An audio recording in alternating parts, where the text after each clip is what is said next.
ابھی پچھلے دنوں اختر بھائی یہ جو ہمارے کچھ فضائل ہم نے پڑھے مختلف ٹی وی چینلز پر، مختلف مجالس میں کلپس بنتے ہیں محبت کرنے والے انہیں، تو بعض ہمارے دوستوں کے لیے وہ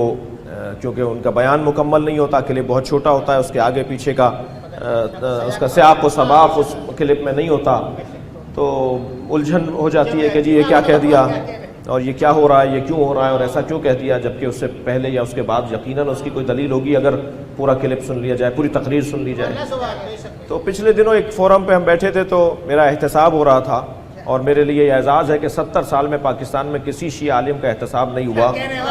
مگر میرا ہوا ہے، تو مجھے یہ اعزاز حاصل ہے۔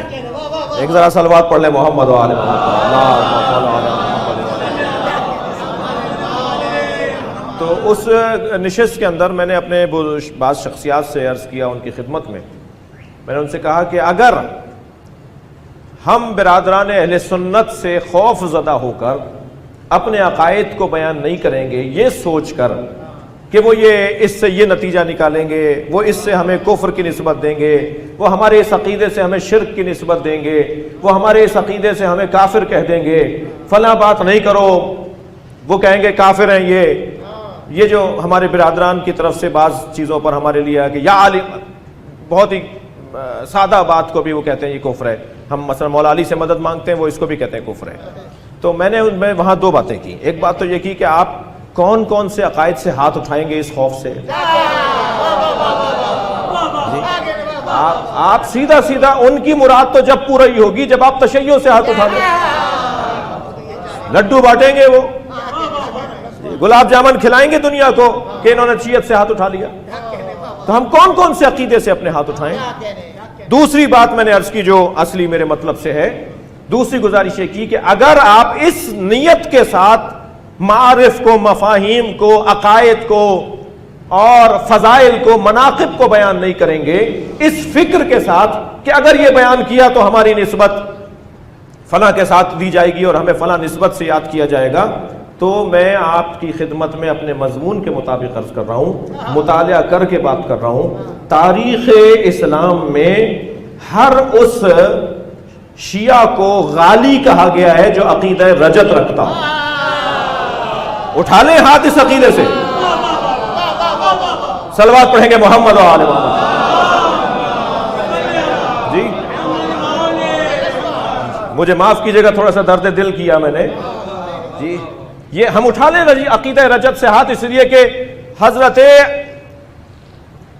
ابو بصیر، حشام، مومن اسحاق، زکریا ابن آدم اصحاب اجماع جو ائمہ اہل بیت کے تھے، اور پھر شیخ صدوق، مفید، توسی، سید مرتضیٰ، ان سب کے بارے میں جب وہ لکھتے ہوئے آتے ہیں وہ کہتے ہیں کہ یہ غالی تھا، یہ غالی تھا، مقداد کے بارے میں یہ غالی تھا، مالک اشتر یہ غالی تھا، اس لیے کہ اس کا عقیدہ رجت کا تھا۔ تو اٹھا لیں ہم عقیدہ رجت سے ہاتھ اس لیے کہ وہ غالی بول رہے ہیں۔ میں میرا تو سوال اس ممبر پر بیٹھنے والوں سے اور اپنے آپ سے یہ ہے کہ ہم انہیں دیکھ کر مجلس پڑھتے ہیں یا مولا کو دیکھ کے مجلس پڑھتے ہیں؟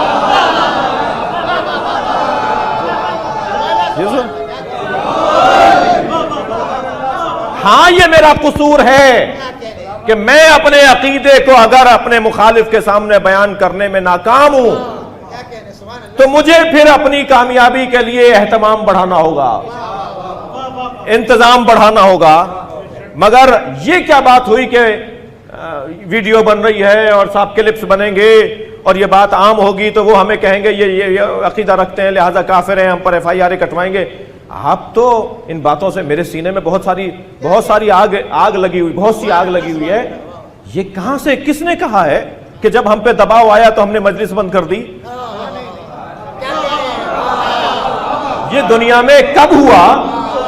کہ علاقے کے 20 آدمی جمع ہوئے، انہوں نے کہا اس علاقے میں، اس گلی میں، اس گھر میں مجلس نہیں ہونے دیں گے، تو ہم نے کہا ٹھیک ہے جی ہم نہیں کر رہے؟